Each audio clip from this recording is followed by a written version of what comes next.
Do you know who this is? It's Steve fucking Bannon.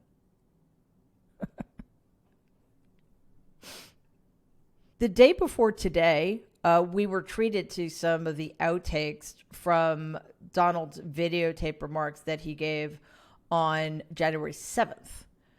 Nothing about them really surprised me, except maybe the fact that he was able to contain his rage to the degree that he did.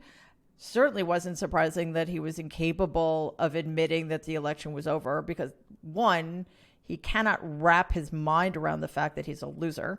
And two, that wouldn't serve his purposes. He needs his sycophants and his followers and his cult members to believe that the fight is ongoing, right?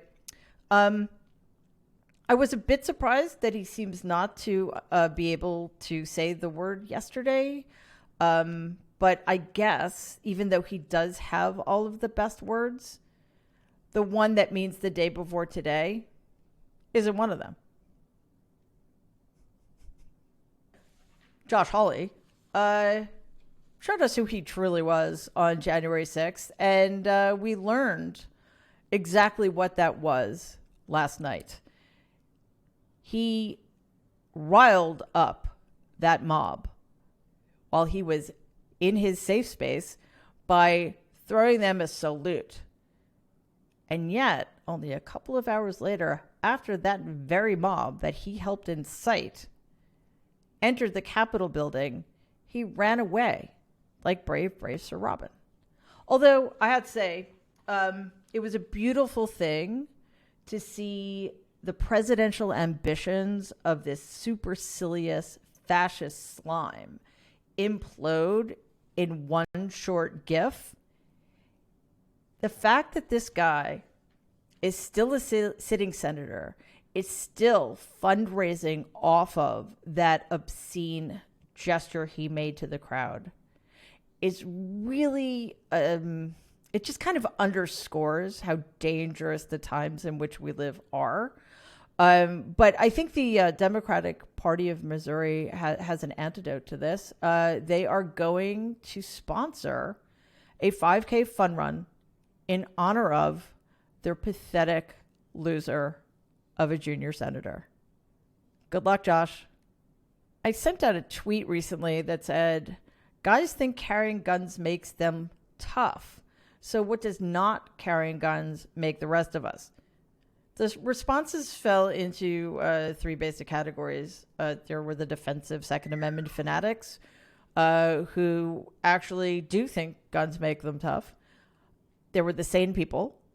And in the middle, there were people who have like totally ceded the argument to the people in the first category. I mean, seriously, I was getting these very disturbing responses like, not carrying a gun turns us into chalk outlines, or pray. I mean, for God's sakes, people, first of all, it was not my most elegant tweet ever, because I didn't actually mean, carrying a gun makes you tough versus what does not carrying a gun make you. I meant simply, these people think that carrying guns makes them look tough.